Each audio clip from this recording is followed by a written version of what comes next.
जय हिंद दोस्तों। स्वागत है आप सभी का अपने चैनल गुरुकुल में। तो दोस्तों आज के सेशन में हम आप सभी के लिए एसएससी जीडी 2023 के मोस्ट इंपोर्टेंट क्वेश्चन लेकर आए हैं। अगर दोस्तों आप हमारे चैनल पर नए हो और अभी तक आपने हमारे चैनल को सब्सक्राइब नहीं किया तो चैनल को सब्सक्राइब कर लेना और बेल आइकन को भी क्लिक कर लेना। दोस्तों आज के क्वेश्चन आप सभी के लिए इंपोर्टेंट साबित होने वाले हैं, तो इस सेशन को कंप्लीट लेना और इन क्वेश्चनों का उत्तर भी आपको कमेंट सेशन में बताना है और अंत में ये भी बताना है कि आपको ये सेशन कैसा लगा। तो हमारा पहला क्वेश्चन आ गया स्क्रीन पे। पहले क्वेश्चन का उत्तर बताइए आप सभी। क्वेश्चन है, भारत के उत्तर पश्चिमी भाग में सर्दियों के दौरान वर्षा का निम्नलिखित में से कौन सा कारण है? भारत के उत्तर पश्चिमी भाग में सर्दियों के दौरान वर्षा का निम्नलिखित में से कौन सा कारण है? हमारे ऑप्शन है यहाँ पर चक्रवाती अवसाद, पश्चिमी विक्षोभ, लौटता हुआ मानसून या दक्षिणी पश्चिमी मानसून। तो इसका राइट आंसर कौन सा होगा? तो वर्षा का कौन सा कारण है सर्दियों के दौरान उत्तर पश्चिमी भाग में? इसमें आपका राइट आंसर कौन सा होगा? तो बी राइट आंसर होगा, पश्चिमी विक्षोभ। बी इसमें आपका राइट आंसर हो जाएगा। चलिए इसी कड़ी के साथ हम नेक्स्ट क्वेश्चन करते हैं। आपको अगले क्वेश्चन का उत्तर बताना है। हमारा अगला क्वेश्चन है यहाँ पर स्क्रीन पे कि गांधी जी ने दांडी यात्रा कहां से प्रारंभ की थी? गांधी जी ने दांडी यात्रा कहां से प्रारंभ की थी? ऑप्शन है चंपारण से, साबरमती से, बारडोली से या दांडी से। तो राइट आंसर कौन सा होगा इसमें? गांधी जी ने दांडी यात्रा कहां से प्रारंभ की? तो वो है दोस्तों इसमें राइट आंसर साबरमती से प्रारंभ की थी दांडी यात्रा। ध्यान में रखना ऑप्शन कौन सा राइट होगा इसमें बी राइट आंसर हो जाएगा आपका। चलिए इसी कड़ी के साथ हम नेक्स्ट क्वेश्चन करते हैं। आपको अगले क्वेश्चन का उत्तर बताना है। क्वेश्चन है, निम्नलिखित में से भारत का उच्चतम बिंदु कौन सा है?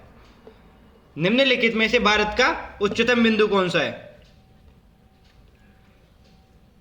ऑप्शन हमारे यहां पर है माउंट एवरेस्ट, दोड़ा बेट्टा, कंचनजंगा या जॉर्ज एवरेस्ट। तो भारत का उच्चतम बिंदु की बात कर रहा है दोस्तों, तो भारत में सबसे उच्चतम बिंदु है Kanchenjunga. Option C right answer होगा इसमें। अब विश्व के सबसे उच्चतम बिंदु की बात करें तो वो था माउंट एवरेस्ट।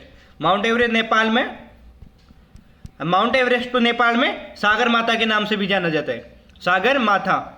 चलिए इसी के साथ नेक्स्ट क्वेश्चन करते हैं हम। आपको बताना है कि यहाँ पर जम्मू एवं कश्मीर में निम्न में से कौन सा स्थान केसर की खेती के लिए प्रसिद्ध है? जम्मू कश्मीर में निम्न में से वह कौन सा स्थान है जो केसर की खेती के लिए प्रसिद्ध है? ऑप्शन है पंपोर, कश्मीर, जम्मू या कठुआ। तो इन चारों में से राइट आंसर कौन सा होगा आपका? तो कौन सा राइट आंसर होगा इसमें? तो इसमें आपका राइट आंसर होगा दोस्तों पंपोर। ए राइट आंसर हो जाएगा, ध्यान में रखना।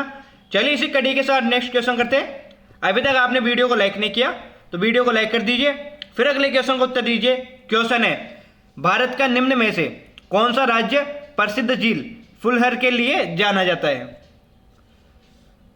कौन से राज्य में फुलहर झील स्थित है दोस्तों, ये क्वेश्चन पूछ रहा है हमें। तो कौन सा राइट आंसर होगा इसमें? ऑप्शन है मध्य प्रदेश, उत्तराखंड, उत्तर प्रदेश या जम्मू कश्मीर। तो फुलहर झील के लिए कौन सा राज्य प्रसिद्ध है? तो इसमें आपका राइट आंसर होगा उत्तर प्रदेश। सी राइट आंसर हो जाएगा आपका।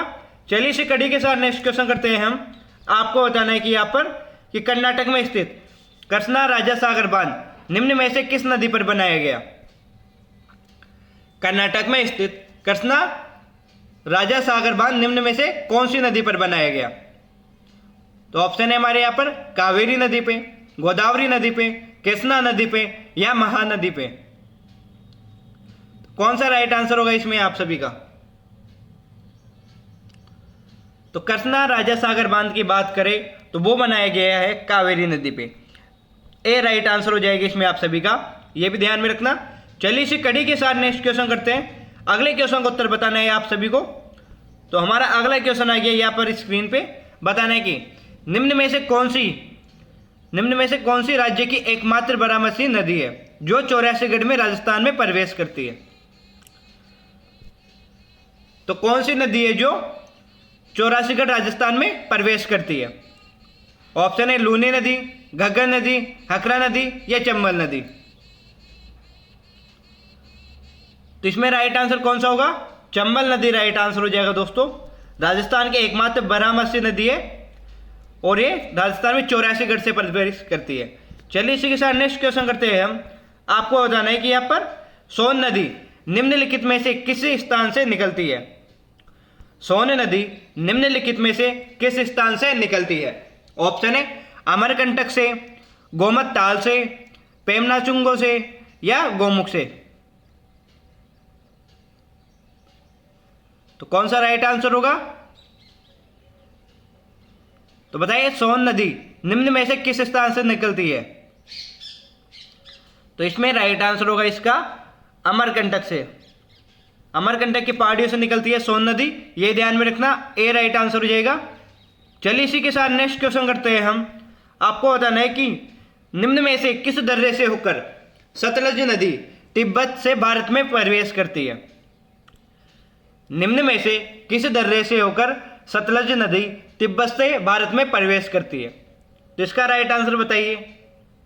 हमारे ऑप्शन यहाँ पर है बनिहाल दर्रे से, सिपकला दर्रे से, नामपास दर्रे से या नाथुला दर्रे से। तो राइट आंसर कौन सा होगा इनपे? कौन से दर्रे से करती है? तो वो है सिपकला दर्रे से। इसमें आपका बी राइट आंसर हो जाएगा। कौन सा? बी राइट आंसर हो जाएगा इसमें। चलिए इसी कड़ी के साथ नेक्स्ट क्वेश्चन करते हैं हम। अगले क्वेश्चन का उत्तर बताना है। हमारे क्वेश्चन है यहाँ पर हाल ही में चर्चा में रहे क्यूबसेट उपग्रह SSAMU ASAT का संबंध किससे है? तो कौन सा राइट आंसर होगा? हाल ही में चर्चा में रहे क्यूबसेट उपग्रह SSAMU ASAT का संबंध किससे है? हमारे ऑप्शन है जवाहरलाल नेहरू विश्वविद्यालय से, दिल्ली विश्वविद्यालय से, अन्ना विश्वविद्यालय से या अलीगढ़ मुस्लिम विश्वविद्यालय से। तो इसका संबंध है दोस्तों अलीगढ़ मुस्लिम यूनिवर्सिटी से। कौन सा राइट आंसर होगा? डी राइट आंसर हो जाएगा इसमें आपका। डी राइट आंसर हो जाएगा। चलिए इसी कड़ी के साथ नेक्स्ट क्वेश्चन करते हैं। अभी तक आपने हमारे चैनल को सब्सक्राइब नहीं किया तो चैनल को सब्सक्राइब करके बेल आइकन को क्लिक कर लीजिए।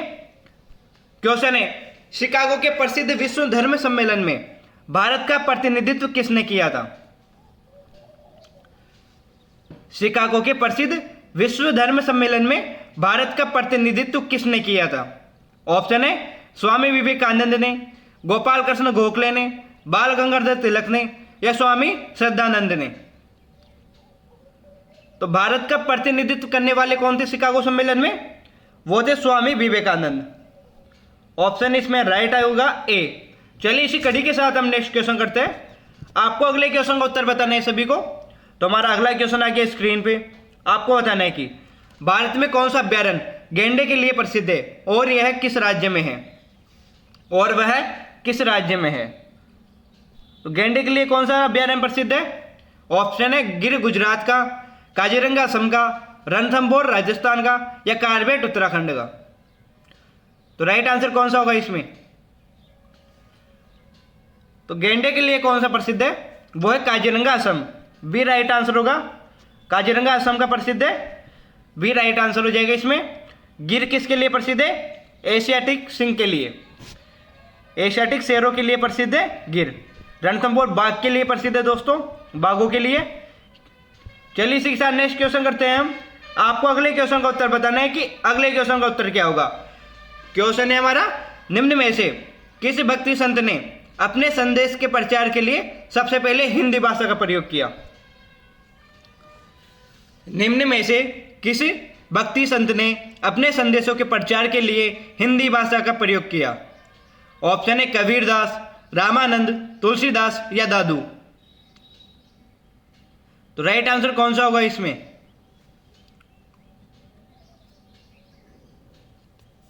तो इसमें आपका राइट आंसर होगा रामानंद जी। बी राइट आंसर हो जाएगा इसमें आपका। रामानंद जी ने अपने संदेशों के प्रचार के लिए हिंदी भाषा का प्रयोग किया था। बात करें दोस्तों दादू जी ने ढूंढाड़ी भाषा का प्रयोग किया था। जयपुर की बोली है दोस्तों ढूंढाड़ी, उसका प्रयोग किया था। चलिए इसी कड़ी के साथ नेक्स्ट क्वेश्चन करते हैं। आपको बताना है कि स्वामी विवेकानंद को विवेकानंद की उपाधि किसने प्रदान की?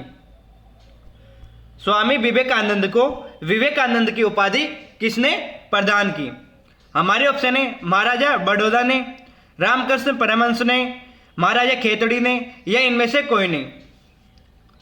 तो स्वामी विवेकानंद को विवेकानंद की उपाधि किसने प्रदान की? किसने प्रदान की? बताइए राइट आंसर कौन सा होगा? तो इसमें आपका राइट आंसर होगा खेतड़ी के महाराजा या महाराजा खेतड़ी ने। ऑप्शन सी राइट आंसर हो जाएगा। चलिए इसी कड़ी के साथ हम अगला क्वेश्चन करते हैं। आपको बताना है कि महात्मा गांधी को अर्धनग्न फकीर, महात्मा गांधी अर्धनग्न फकीर है, यह उक्ति किसने कही थी? महात्मा गांधी अर्धनग्न फकीर है, यह उक्ति किसने कही थी?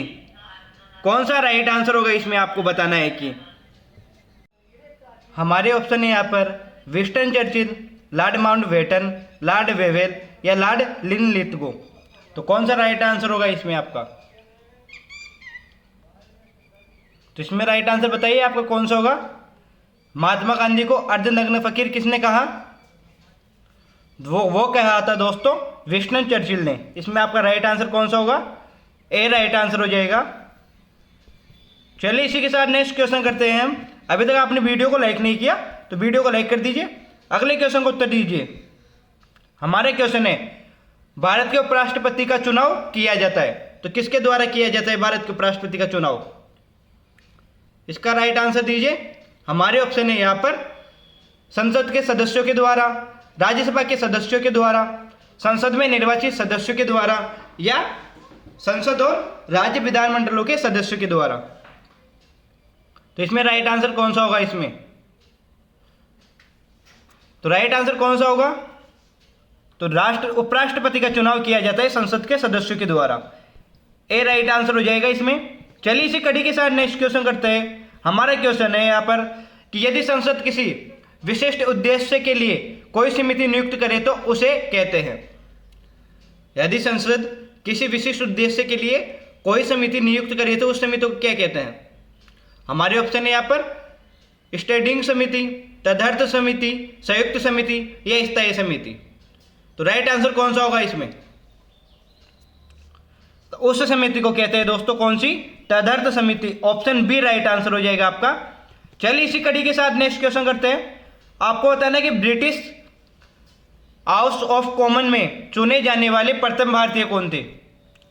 ब्रिटिश हाउस ऑफ कॉमन्स में चुने जाने वाला पहला भारतीय कौन था? हमारे ऑप्शन है लॉर्ड सिन्हा, एस.एन. टैगोर, डब्ल्यू.सी. बनर्जी या दादाभाई नौरोजी।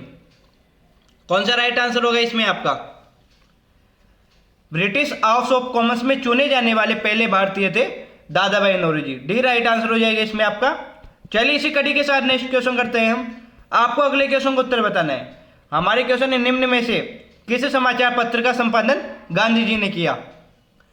निम्न में से किस समाचार पत्र का संपादन गांधी जी ने किया था? ऑप्शन है नवजीवन, गुजरात टाइम्स, मराठा या जनसत्ता। तो चारों में से राइट आंसर कौन सा होगा?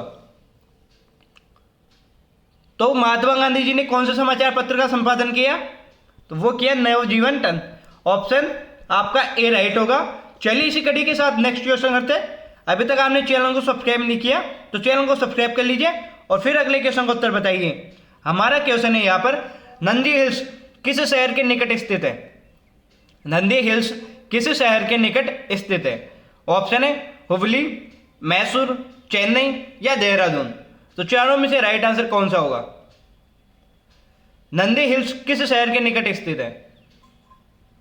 तो नंदी हिल्स की बात करें तो वो है दोस्तों मैसूर के निकट। बी राइट आंसर हो जाएगा इसमें आपका।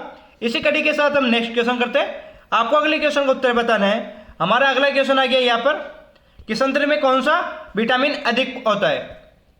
संतरे में कौन सा विटामिन है जो अधिक मात्रा में पाया जाता है? हमारे ऑप्शन है यहाँ पर vitamin A, vitamin B, vitamin C या विटामिन डी। तो कौन सा राइट आंसर होगा इसमें? संतरे का में कौन सा विटामिन अधिक मात्रा में पाया जाता है? तो विटामिन सी पाया जाता है संतरे में अधिक मात्रा में। ऑप्शन इसमें सी होगा आपका। अगला क्वेश्चन करते हैं इसी के साथ। हमारा क्वेश्चन है श्री अरबिंदो आश्रम कहाँ पर स्थित है? श्री अरबिंदो आश्रम कहाँ पर स्थित है? ऑप्शन है रामेश्वर में, पुडुचेरी में, राजस्थान में या जम्मू कश्मीर में? तो राइट आंसर कौन सा होगा? तो श्री अरबिंदो आश्रम है दोस्तों, वो है पुडुचेरी में। इसमें बी राइट आंसर हो जाएगा आपका। चलिए इसी कड़ी के साथ नेक्स्ट क्वेश्चन करते हैं। हमारा क्वेश्चन है, ग्वालियर का किला किसने बनाया था, या ग्वालियर का किला किसने बनवाया था? ऑप्शन है औरंगजेब ने, राव सिंधिया ने, राजा मानसिंह तोमर ने या छत्रसाल ने। तो ग्वालियर का किला किसने बनाया था, ये बनवाया था? तो वो बनवाया था राजा मानसिंह तोमर ने। राजा मानसिंह तोमर ने बनवाया था ग्वालियर का किला। चलिए इसी कड़ी के साथ नेक्स्ट क्वेश्चन हमारा आ गया, एनीमिया रोग हो जाने पर शरीर में किस चीज की कमी हो जाती है? एनीमिया रोग हो जाने पर शरीर में किस चीज की कमी हो जाती है? ऑप्शन है रक्त में हीमोग्लोबिन की, विटामिन की, जल की या खनिज लवणों की। तो एनीमिया रोग किसकी कमी से होता है? तो वो होता है दोस्तों रक्त में हीमोग्लोबिन की कमी से। ए राइट आंसर हो जाएगा आपका। चलिए इसी कड़ी के साथ नेक्स्ट क्वेश्चन करते हैं। आपको बताना है कि अजंता किसके लिए प्रसिद्ध है? अजंता की गुफाएं या अजंता किसके लिए प्रसिद्ध है? ऑप्शन है कलात्मक चित्रकारी के लिए, नक्काशी मेहराब के लिए, गुफाओं के लिए या इनमें से कोई नहीं। तो बताइए अजंता किसके लिए प्रसिद्ध है? तो अजंता प्रसिद्ध है दोस्तों कलात्मक चित्रकारियों के लिए, कलात्मक चित्रकारों के लिए प्रसिद्ध है। चलिए इसी के साथ नेक्स्ट क्वेश्चन करते हैं हम। आपका क्वेश्चन है शिंतो धर्म, शिंतो धर्म किसके अनुयायी का धर्म था? शिंतो धर्म किनके अनुयायियों का धर्म था? ऑप्शन है लाओत्से के, मिकादे के, जोरोस्टर के या इनमें से कोई नहीं। तो शिंतो धर्म के बारे में बताना है ये किनके अनुयायियों का धर्म था। तो वो हो जाए दोस्तों सी आंसर, जोरोस्टर के अनुयायियों का धर्म था। चलिए इसी के साथ नेक्स्ट क्वेश्चन करते हैं। हमारे क्वेश्चन है नेपाल में गंडक नदी को किस नाम से जाना जाता है? नेपाल में गंडक नदी को किस नाम से जाना जाता है? ये क्वेश्चन है। ऑप्शन है हमारे त्रिशूल नदी, काली गंडक नदी, नारायणी नदी या कृष्णा नदी। तो नेपाल में गंडक नदी को किस नाम से जाना जाता है? तो इसमें आपका सी राइट आंसर होगा, नारायणी नदी के नाम से जाना जाता है। इसी के साथ इसे शालिग्राम नदी भी कहा जाता है, शालिग्राम नदी भी कहा जाता है गंडक नदी को नेपाल में। चलिए इसी के साथ नेक्स्ट क्वेश्चन करते हैं। आपको बताना है कि पारसी धर्म किसके संस्थापक कौन? पारसी धर्म के संस्थापक कौन थे? पारसी धर्म के संस्थापक कौन थे? इसमें राइट आंसर बताइए। ऑप्शन है हमारे लाओत्से, मिकादे, जोरोस्टर या इनमें से कोई नहीं। तो पारसी धर्म के संस्थापक कौन थे? तो इसमें आपका राइट आंसर होगा जोरोस्टर, पारसी धर्म के संस्थापक थे। सी राइट आंसर होगा। इससे पहले दोस्तों मैंने एक क्वेश्चन और करवाया था, वो क्वेश्चन कुछ ऐसा था दोस्तों। तो वो क्वेश्चन था दोस्तों शिंतो धर्म के अनुयायी किनके अनुयायियों का धर्म है? तो दोस्तों इसमें जोरोस्टर ना होकर मिकादे होगा, थोड़ी मिस्टेक हो गई थी। इसमें मिकादे ऑप्शन में होगा, ध्यान में रखना। शिंतो धर्म की इसके अनुयायियों का धर्म है तो वो है मिकादे धर्म के अनुयायियों का। और पारसी धर्म के कौन है संस्थापक? जोरोस्टर थे। चलिए इसी के साथ नेक्स्ट क्वेश्चन आ गया हमारा। आपको बताना है कि फोटोग्राफी में मुख्य रंग कौन से होते हैं? फोटोग्राफी में मुख्य रंग कौन से होते हैं? हमारे ऑप्शन है लाल नीला पीला, लाल पीला हरा, लाल नीला हरा या नीला पीला हरा। तो फोटोग्राफी में कौन से रंग होते हैं मुख्यतः? इसमें आपका राइट आंसर होगा दोस्तों लाल, नीला और हरा। सी राइट आंसर हो जाएगा। चलिए इसी कड़ी के साथ नेक्स्ट क्वेश्चन करते हैं। आपको बताना है कि यहां पर मूल संविधान में कितनी अनुसूचियां थी? मूल संविधान में कितनी अनुसूचियां थी? ऑप्शन है 8, 9, 11 या 12। तो मूल संविधान की बात करें तो मूल संविधान में कितनी थी? 8 अनुसूचियां थी। वर्तमान में कितनी है? वर्तमान में है 12। वर्तमान में 12 अनुसूचियां, अब मूल संविधान में 8 थी। चलिए इसी के साथ नेक्स्ट क्वेश्चन कर। हमारा क्वेश्चन है संविधान की 11वीं अनुसूची में है, तो संविधान की 11वीं अनुसूची किसके बारे में बताती है हमें? ऑप्शन है नगर पालिका के में, केंद्र राज्यों के संबंध में, पंचायती राज के संबंध में या इनमें से कोई नहीं। तो संविधान की 11वीं अनुसूची को कौन से संविधान संशोधन से जोड़ा गया? तो वो थे 73वां संविधान संशोधन। और इसमें ग्राम पंचायतों को जोड़ा गया और ग्राम पंचायतों के 29 विषय जोड़े गए इसमें। चलिए इसी के साथ नेक्स्ट क्वेश्चन करते हैं। आपको बताना है कि बाबा साहेब फाल्के पुरस्कार की शुरुआत कब हुई? बाबा साहेब फाल्के पुरस्कार की शुरुआत कब हुई? ऑप्शन है 1963, 1966, 1969 या 1970। तो कौन सा राइट आंसर होगा? बाबा साहेब फाल्के पुरस्कार की शुरुआत कब हुई? तो 1969 में, 1969 को हुई थी। चलिए इसी के साथ नेक्स्ट क्वेश्चन करते हैं। अभी तक आपने वीडियो को लाइक नहीं किया तो वीडियो को लाइक करके चैनल को सब्सक्राइब कर लीजिए। क्वेश्चन है, भगत आंदोलन निम्न में से किस जनजाति से संबंधित था? भगत आंदोलन निम्न में से किस जनजाति से संबंधित था? ऑप्शन है भील, संस्थाल, कौर या विरहोर। तो भगत आंदोलन किससे संबंधित था? तो वो थी दोस्तों भील जनजाति। बी राइट आंसर होगा, भील जनजाति से संबंधित था। कहां पर हुआ था भगत आंदोलन? राजस्थान में, राजस्थान में हुआ था। चलिए इसी के साथ नेक्स्ट क्वेश्चन करते हैं हम। आपको बताना है कि साहित्य अकादमी पुरस्कार कितनी भाषा के लेखकों को दिया जाता है? साहित्य अकादमी पुरस्कार कितनी भाषा के लेखकों को दिया जाता है? ऑप्शन है 12, 24, 22 या 26। तो साहित्यिक अकादमी पुरस्कार कितने भाषा के लेखकों को दिया जाता है? तो वो है दोस्तों 24 भाषा के लेखकों को दिया जाता है। बी राइट आंसर होगा। चलिए इसी कड़ी के साथ नेक्स्ट क्वेश्चन करते हैं। आपको बताना है कि गैल्वेनोमीटर से किसका पता लगाया जाता है?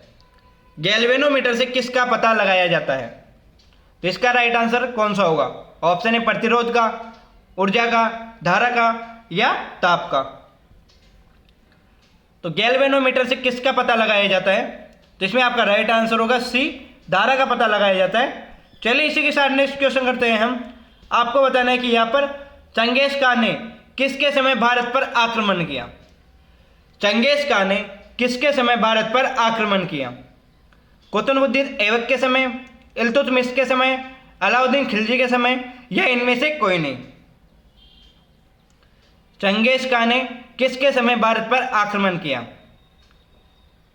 तो कौन सा राइट आंसर होगा इसमें? तो बी राइट आंसर होगा, इल्तुतमिश के समय आक्रमण किया था। चलिए इसी के साथ नेक्स्ट क्वेश्चन करते हैं हम। आपको बताना है कि पैनगंगा नदी किसकी सहायक नदी है? पैनगंगा नदी किसकी सहायक नदी है? ऑप्शन है कावेरी की, गोदावरी की, कृष्णा की या नर्मदा की। तो पैनगंगा नदी किसकी सहायक नदी है? पैनगंगा के साथ साथ एक नदी और आती है बैनगंगा। एक तो होती है पैनगंगा, एक होती है बैनगंगा। तो ये दोनों ही गोदावरी नदी की सहायक नदियां हैं।